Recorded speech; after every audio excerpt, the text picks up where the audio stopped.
Entendemos por reforma um movimento dirigido pelo Espírito de Deus, ocorrido entre 1300 e 1600, visando fazer desabrochar a verdade bíblica que naqueles dias estava quase que totalmente oculta. A igreja da época era totalmente apóstata, apesar de usar o nome de cristã. Os homens da religião, em sua maioria, visavam tirar proveito próprio de sua posição, vivendo para os prazeres. Esta igreja desconhecia a doutrina da salvação pela fé no Senhor Jesus. Seus ensinos eram boas obras para a salvação, perdão dos pecados através de indulgências, por serviços prestados à igreja ou por dinheiro, submissão cega à autoridade clerical, proibição da leitura das sagradas escrituras pelo povo e a idolatria. É verdade que nem todos os que colaboraram com a reforma o fizeram, por motivos espirituais, houve aqueles que aproveitaram as circunstâncias para se livrarem do jugo papista. É possível, e até provável, que não concordemos com certas doutrinas ensinadas pelos reformadores, porém, reconhecemo-los como instrumentos nas mãos de Deus para mostrar a sua graça salvadora por seu Filho, o Senhor Jesus Cristo. Os jovens crentes de hoje, quando ouvem o canto da sereia, dizendo, nós também lemos a Bíblia, somos todos irmãos, sejamos ecumênicos, muitas vezes ficam sem resposta a tais afirmações. Ao ouvir esta série de história, os ajudará a compreenderem a falsidade e a hipocrisia do romanismo. Neste vídeo vamos tratar de Hugo Latimer, o apóstolo da Reforma Inglesa.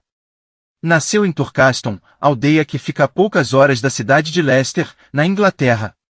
Não há certeza quanto ao ano do seu nascimento, mas presume-se que tenha sido em 1484 ou em 1485. Como desse mostras de grande inteligência, o pai, que era fazendeiro, manteve-o na escola até uma certa idade, em vez de fazê-lo trabalhar no campo, como fez com os outros filhos. Foram tais os progressos que ele fez nos estudos que, aos 14 anos, matriculou-se na Universidade de Cambridge. Isto foi em 1506 e dali a 4 anos, isto é, em 1510, tomou ordens sacras, adquirindo logo fama de grande pregador. Foi um dos que protestaram contra a iniciativa de George Stafford, de fazer preleções sobre passagens da Escritura traduzidas na língua do povo. Quando, porém, se convenceu da verdade, foi procurar Stafford na faculdade de teologia e ali, perante todos os estudantes, pediu humildemente perdão.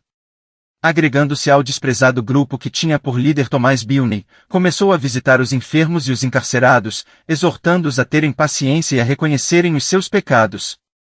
Fez, durante 2 anos, uma ativa propaganda entre os alunos da universidade. Continuava, porém, sendo padre da Igreja Romana. Os frades foram acusá-lo ao bispo de estar pregando sermões heréticos e o prelado, querendo serificar-se por si mesmo, entrou um dia na igreja, quando o sermão estava pela metade. Latimer, refeito da surpresa que este fato lhe causará, mudou o assunto, escolhendo para tema Cristo, sumo sacerdote dos bens vindouros, Hebreus 9.11. Mostrou, então, o que um bispo deve ser, expondo todas aquelas boas qualidades que o seu ilustre ouvinte não possuía. O prelado felicitou-o depois pelo seu magnífico discurso, mas pouco depois proibiu-o de que subisse ao púlpito da universidade e, não satisfeito com isto, queixou-se dele ao cardeal Wolsey, declarando-o infetado com as fantásticas doutrinas de Lutero. O cardeal chamou-o à sua presença e quis que lhe explicasse que sermão tinha sido aquele que provocara a indignação do bispo. Depois de Latimer o haver inteirado do caso, exclamou, sim, ao bispo não agrada este modo de ver as coisas? Pois você fica autorizado a prosseguir nas suas prédicas, diga a ele o que quiser. Em 1531, o bispo de Londres intimou a comparecer à sua presença e ordenou-lhe que assinasse certos artigos de fé, sobre os quais a sua ortodoxia era suspeita. Como ele se recusasse a assiná-los, foi apresentado à convocação, excomungado e colocado na prisão. Latimer apelou para o rei, que lhe disse que se submetesse à convocação, a qual também mandou dizer que a questão ficasse nisto mesmo. Latimer subscreveu, por fim, 3 artigos, foi absolvido da excomunhão, escapando por pouco de ser lançado na fogueira. Em 1933, fez uma prédica em Bristol em que atacava as doutrinas da igreja que davam lugar à superstição e à imoralidade, o que fez com que alguns padres começassem a defender estas mesmas doutrinas com todo o entusiasmo. A tal ponto chegaram que assaltaram a supremacia do rei, sendo muitos deles colocados na prisão e ficando Latimer, para confusão dos seus inimigos, com plenos poderes para se defender como bem entendesse. Cromwell, ao assumir a posição de secretário do Estado, mandou chamá-lo para cooperar com ele, juntamente com Cranmer, na obra da reforma política. Assim, foi subindo de posição até que, finalmente, em setembro de 1535, contando 51 anos, foi consagrado bispo de Worcester. Exerceu este cargo durante 4 anos e fez tudo quanto naquela época se podia fazer para acabar com a ignorância que lavrava em sua diocese. Apesar dos enormes proventos que a sé lhe proporcionava, quando se retirou estava pobre, pois que quase tudo era gasto em benefício dos necessitados. Era dotado de um ânimo tão destemido que em certo dia do ano novo em que os bispos tinham por costume levar presentes ao rei, ofereceu ao rei Henrique VIII um Novo Testamento embrulhado numa toalha na qual estavam bordadas as seguintes palavras: aos feiticeiros e adúlteros Deus julgará. Era uma clara alusão ao fato do monarca ter rejeitado a rainha Ana Bolena para casar com Joana Seymour. Em 1539, tendo Henrique VIII promulgado a célebre Ata dos 6 Artigos, em que tornava obrigatória a aceitação da transubstanciação, da comunhão numa só espécie, do pão, do celibato clerical, do voto de castidade, das missas e da confissão auricular, Latimer apresentou a sua resignação. Tendo estado cerca de 12 meses como prisioneiro na casa do bispo de Chichester, foi, por fim, solto, mas com a condição de não pregar nem de permanecer a menos de 5 milhas de sua antiga diocese ou das 2 universidades ou da cidade de Londres. Em 1546, foi encerrado na torre por haver apoiado o Dr. Crome quando este atacou ousadamente o purgatório e só readquiriu a liberdade depois da morte de Henrique VIII. A 4 de setembro de 1553, isto é, 2 meses depois da morte do jovem rei Eduardo VI, foi intimado a comparecer perante o conselho em Westminster, ordem esta que ele obedeceu imediatamente. Sendo a opinião unânime dos conselheiros que a sua conduta podia ser considerada sediciosa, foi de novo para a torre, onde se encontrou com outros 2 reformadores, Ridley e Cranmer. Em março de 1554, os 3 foram conduzidos a Oxford, a fim de darem respostas às seguintes perguntas perante os representantes da Rainha Maria. 1. O corpo natural de Cristo está realmente no sacramento? 2. Depois da consagração fica alguma outra substância além do corpo de Cristo? 3. A missa é um sacrifício propiciatório pelos pecados dos vivos e dos mortos? Havendo respondido negativamente, foram, ao cabo de um longo dia de polêmica, reconduzidos à prisão, onde ficaram em compartimentos separados. Cranmer foi executado pouco depois, mas Latimer e Ridley conservaram a vida ainda por 18 meses. Finalmente, em setembro de 1555, o Papa enviou 3 bispos para receberem a retratação dos 2 hereges ou para confirmarem a sua sentença de morte.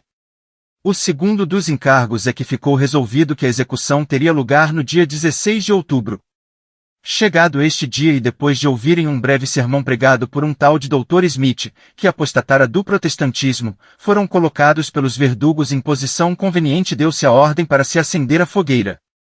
Latimer e Ridley pediram licença para orar e para dirigirem um ao outro palavras de conforto e, em seguida, esperaram a morte que, para o primeiro não demorou muito. Ridley sofreu mais tempo porque o fogo não estava suficientemente ateado, mas, por fim, quando as labaredas o cercaram, expirou, proferindo estas palavras: Senhor, tem misericórdia de mim.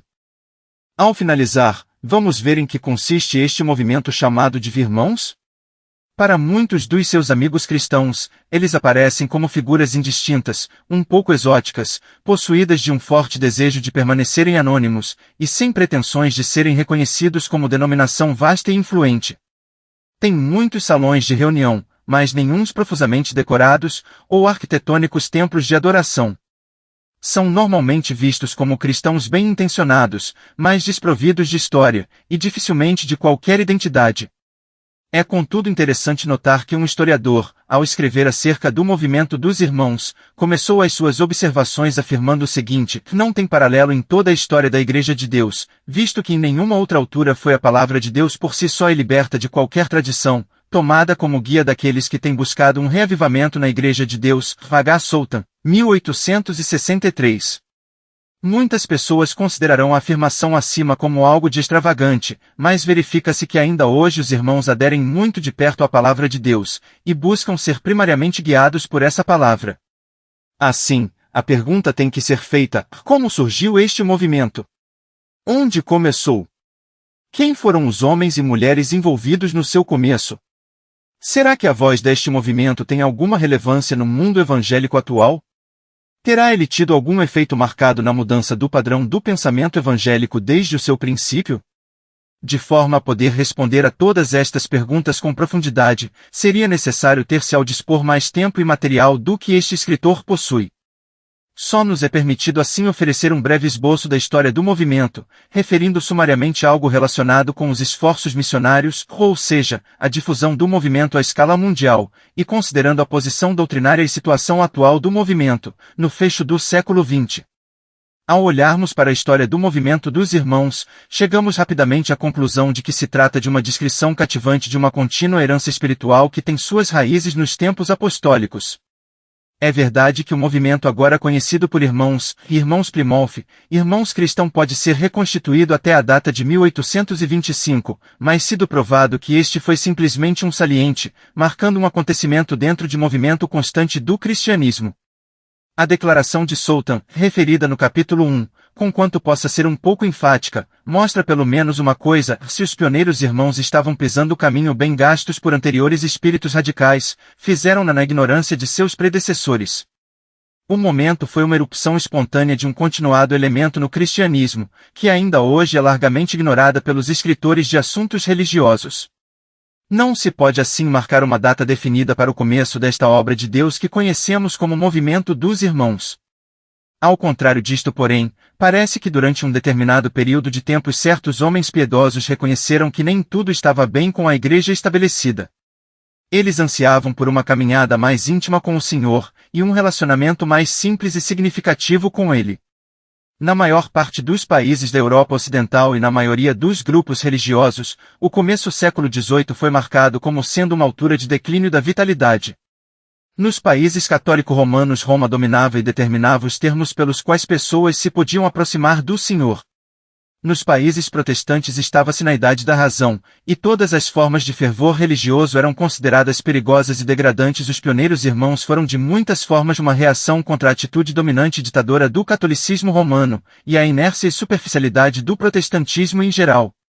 Não há nenhuma dúvida que eles estavam na vanguarda da reforma radical. O seu movimento, cristalizando à volta de líderes de personalidade e influência, focalizou algumas das tendências que tinham estado presentes em todos os desenvolvimentos desde Wycliffe, F.R. Coad. Ele juntou uma alta insistência na conduta santa, a um apelo direto às Escrituras, acima da cabeça de qualquer e toda autoridade existente, a rejeição de ditaduras ministeriais, o conceito da Igreja como comunhão e unidade de todos os crentes, e a libertação dos dons em todos os membros da congregação. Homens como Anthony Norris Groves, J. N. Darby, Lord Congleton, J. G. Bellet, Dr. Edward Cronin e outros, ficaram impressionados com a importância, bem como com a possibilidade de um retorno à palavra de Deus. Não apenas para assuntos relacionados com a salvação pessoal, mas também em assuntos de conduta e o testemunho das igrejas. Anthony Norris Groves. Em 1827, Anthony Norris Groves, um dentista de Plymouth, encontrava-se em Dublin, Irlanda, estudando no Colégio Trinity. Em conversas com J. G. Bellet, um advogado, Groves afirmou que pelos seus estudos das Escrituras parecia-lhe que os crentes eram livres para partirem o pão uns com os outros, tal como o Senhor lhes ordenara, e ainda que, deixando-se guiar pelas Escrituras, passariam a reunir-se sempre no dia do Senhor para este mesmo propósito, à parte de quaisquer restrições eclesiásticas. Até aquela altura, o dispensar da ceia do Senhor tinha estado nas mãos das autoridades eclesiásticas. Muito pouco tempo depois, um grupo reunia-se em Dublin com este propósito. Mais ou menos nessa mesma altura, um outro grupo se estava formando com o mesmo propósito. John Vesey Parnell, posteriormente Lord Congleton, e dois amigos, tentaram começar a reunir-se, como demonstração da sua unidade como filhos de Deus, apesar de algumas divergências eclesiásticas. Não conseguindo encontrar nenhum companheiros que tivessem a mesma opinião que eles, e desconhecendo o facto de que Groves, Bailey e outros já se estavam a reunir, começaram a partir o pão em suas próprias casas. John Nelson Darby. Pouco tempo depois, um dos elementos daquele grupo encontrou-se com Bailey, e após breve conversação, reconheceram a sua unidade de propósito, e isso resultou na junção dos dois grupos. Nesta altura, Groves tinha saído da Inglaterra, mas um jovem clérigo irlandês, John Nelson Darby, se tinha entretanto juntado ao grupo. Darby tinha recebido a sua graduação do Colégio Trinity, Dublin, como medalhista clássico, estagiou algum tempo como conselheiro jurídico, foi ordenado sacerdote na igreja, e nomeado, para uma paróquia em Coviclove. Depois de ter assistido a algumas reuniões de estudo bíblico na casa da Viscondessa Poverscourt, Darby encontrou-se com a N. Groves e Lord Congleton, e abandonou em 1827 a sua posição paroquial, completando um ano depois a sua separação da Igreja Católica Romana, e encontrando-se com os irmãos acima mencionados. George Miller. Darby foi persuadido a visitar Oxford em 1830, e aí encontrou-se com B. W. Newton, um erudito de grande distinção, G. V. Vigran, que mais tarde compilou uma concordância grega do Novo Testamento, seguida mais tarde de uma concordância hebraico-caldaica do Velho Testamento, e W. Gladstone, que mais tarde se tornou em primeiro-ministro da Inglaterra. B. W. Newton era oriundo de Plymouth, Inglaterra, e no ano de 1832 formava-se uma reunião naquela cidade, a primeira do gênero em toda a Inglaterra. Em breve se lhe seguiriam reuniões em Londres e Bristol. Alguns grandes nomes estiveram ligados a essas reuniões pioneiras, tais como George Miller, Henry Craik, S.P. Tregellis, crítico textual, Rua Chapman, etc. O tempo e o espaço não permitem a menção de outros, mas é evidente que o Senhor escolheu homens proeminentes para executarem a sua obra. Da Inglaterra, o movimento espalhou-se pela Suíça, Alemanha, Holanda, Itália, Canadá, e, Índias Ocidentais, Nova Zelândia, mas alguns mais tarde. Tal foi o início daquilo que é agora conhecido por movimento dos Irmãos. Este nome nunca foi apropriado pelos irmãos pioneiros, os quais não conheciam outro nome a não ser o do Senhor Jesus Cristo. O nome, quer seja irmãos, irmãos Plymouth, irmãos cristãos, etc., tem sido aplicado por outros e contudo é ainda verdade que as muitas assembleias espalhadas por todo o mundo se reúnem apenas no nome que é sobre todo nome, o nome do Senhor Jesus Cristo. Os homens e mulheres pioneiros deste movimento não tiveram nenhum desejo de ter qualquer título exclusivo, a sua única preocupação era um retorno à palavra de Deus com única autoridade em relação à sã doutrina, vida pessoal, e reuniões coletivas dos filhos de Deus. A atividade missionária do movimento é algo de espantoso. Logo desde o início, e começando com a N. Greves, o seu zelo missionário foi algo de notório. É difícil haver algum país do mundo que não tenha sido afetado por este movimento. Assim, longe de constituir um movimento meramente anglo-saxônico, ele espalhou-se até aos quatro cantos da terra. Na maior parte dos antigos países comunistas, de leste, podiam e pode encontrar-se assembleias de cristãos que se reúnem sob os princípios simples do Novo Testamento, os mesmos princípios que foram a luz guiadora dos primeiros irmãos. Deus, na sua grande graça, tomou e enviou das suas fileiras vastos números para testemunharem em terras estrangeiras. Em 1829, a N.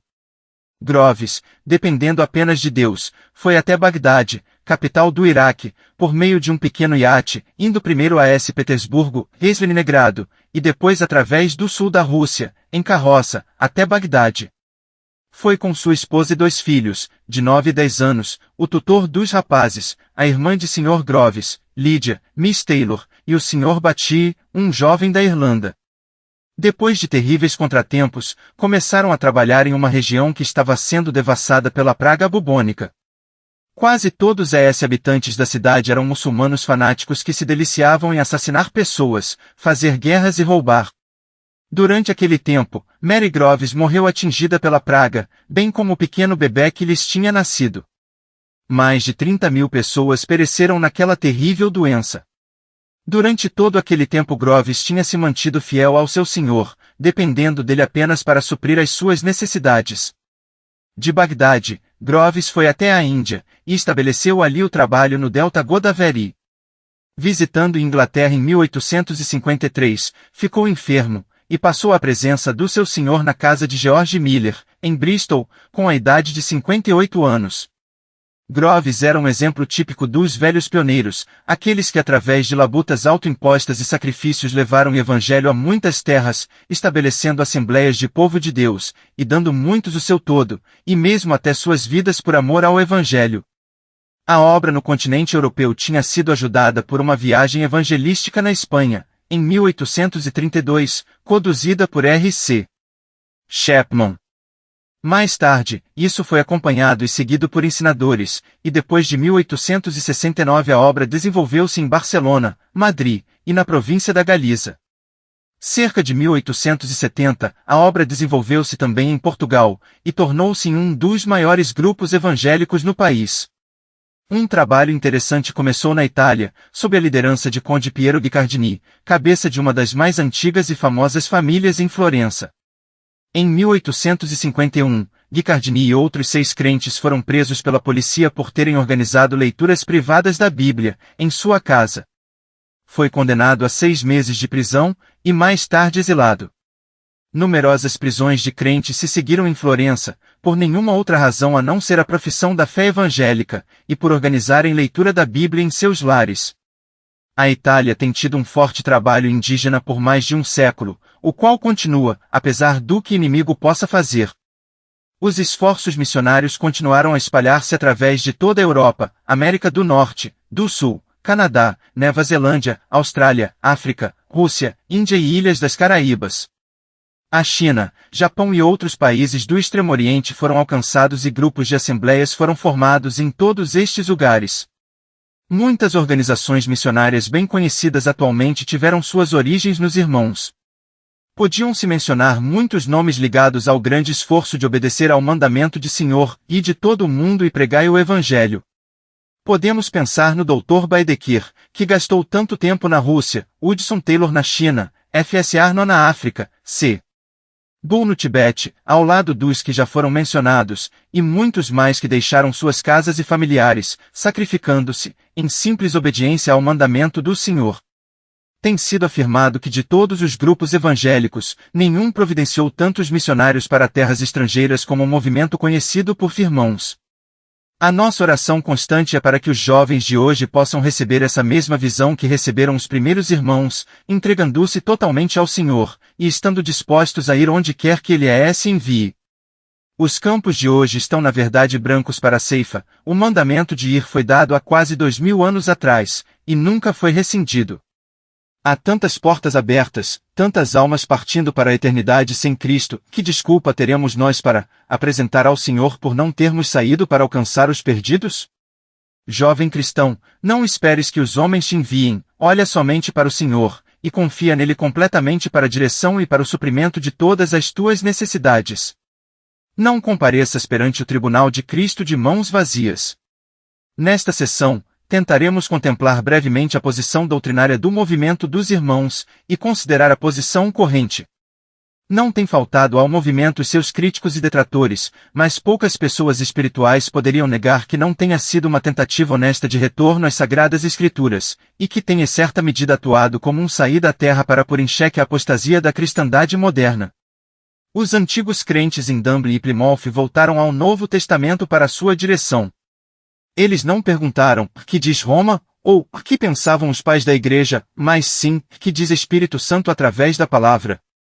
Aqui estava o princípio vivo, a base para cada reavivamento autêntico que tem tido lugar, um retorno à palavra de Deus. Havia uma simplicidade de coração quase que ingênua em resposta à leitura da Bíblia, e que conduzia a uma completa devoção a Cristo como cabeça da igreja. Isto conduziu em troca a um reconhecimento da unidade do corpo de Cristo, a presença do Espírito Santo, o sacerdócio de todos os crentes e as implicações da unidade cristã. Eles reconheceram que a igreja não é uma monarquia, tampouco uma democracia, mas sim uma teocracia. Ou seja, somente Cristo é o cabeça da igreja.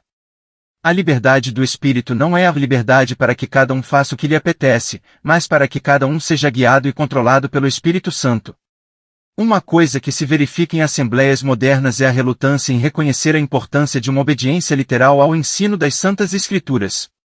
Em alguns casos, o ensino e princípios da Bíblia têm sido suplantados pelos ensinos de homens, por vezes em busca de algo de novo e outras vezes por ser mais fácil seguir os homens, do que, em oração e devoção, seguir o ensino do Senhor, tal como está revelado em sua palavra.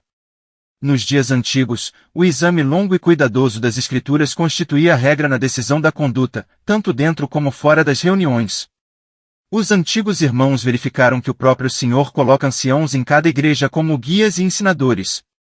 Isto não implica que crentes devam eleger anciães de acordo com os seus próprios desejos, mas que devem sim esperar no Senhor que Ele levante aqueles que Ele qualifica para apacentarem o rebanho. Os santos irão reconhecer aqueles a quem o Espírito Santo tem chamado, e submeter-se a eles no Senhor. Os antigos irmãos também puderam ver pela Escritura que cada assembleia louca devia ser independente das outras no governo da igreja, não estando ligadas por estruturas denominacionais ou políticas eclesiásticas, mas sendo livres para reconhecerem outras assembleias como parte da grande grela de Cristo, quando vistas nessas assembleias evidências da presença de Cristo. Nas antigas reuniões dos irmãos, a prática de batizar os crentes na altura da sua confissão de fé no Senhor Jesus, tal como é ensinado e exemplificado no Novo Testamento, foi iniciada, e tem sido continuada até hoje nas assembleias, através de todo o mundo. Da mesma forma, o ajuntamento para celebrar a ceia do Senhor era, e tem sido até hoje, uma das principais reuniões dos irmãos. Em relação a isto, podemos acrescentar dois comentários, ou melhor, duas citações dos antigos irmãos. Primeiro, o Dr. Edward Cronin, convertido do catolicismo romano, que escreveu a um amigo: os abençoados períodos com a minha alma que conhecemos naquelas primeiras reuniões, quando deixando a mobília ao lado, e pondo a simples mesa com o seu vinho, nos encontrávamos para recordar e ser períodos de alegria para nunca mais esquecer, certamente que tínhamos e sorriso e aprovação do Mestre naquelas reuniões. Em segundo lugar, citamos George Miller, em relação à ceia do Senhor. Embora tenhamos um mandamento específico relacionado com a frequência da sua observância, o exemplo dos apóstolos e dos primeiros discípulos levar-nos apesar disso, a observar esta ordenança em cada dia do Senhor. Assim tem esta prática continuado até ao dia presente em todas as assembleias conhecidas por irmãos. O movimento conhecido como irmão surgiu porque a vida que existia na igreja parecia ser formal e sem vida. Quando raiou o século XVIII, raiou uma igreja adormecida, havia pouco ou nenhum entusiasmo em lado algum por uma caminhada íntima com o Senhor, a aderência à sua palavra tinha deixado de lado, e o racionalismo e ritualismo estavam tomando seu lugar. O movimento dos irmãos começou espontaneamente, como um movimento do Espírito Santo operando nos corações e mente dos homens. Ocorreram fraquezas, e ainda ocorrem hoje. Elas sempre ocorrerão enquanto os homens não seguirem pensar através das implicações totais de suas crenças, ou compreenderem o que é que estão realizando. Contudo, e apesar das fraquezas, Deus tem se dignado abençoar este movimento de uma forma notável, para a salvação de milhares de preciosas almas, e para o avanço de seu reino universal. Os irmãos primitivos não publicaram qualquer credo, ou declaração de fé, mas tal como tem sido diversas vezes dito neste esboço, eles dependiam unicamente da direção de Espírito Santo, através da Palavra de Deus. Há, contudo, 4 princípios básicos e duradouros que se têm caracterizado desde o princípio, e aqui, cito F.R. Coad. Ele apelida-os de 4 liberdades dos irmãos. A liberdade da Palavra de Deus no meu pensamento. A liberdade do Senhor Jesus Cristo no meu viver. A liberdade do Espírito Santo na minha adoração e serviço. A liberdade de todo o corpo de Cristo na minha comunhão.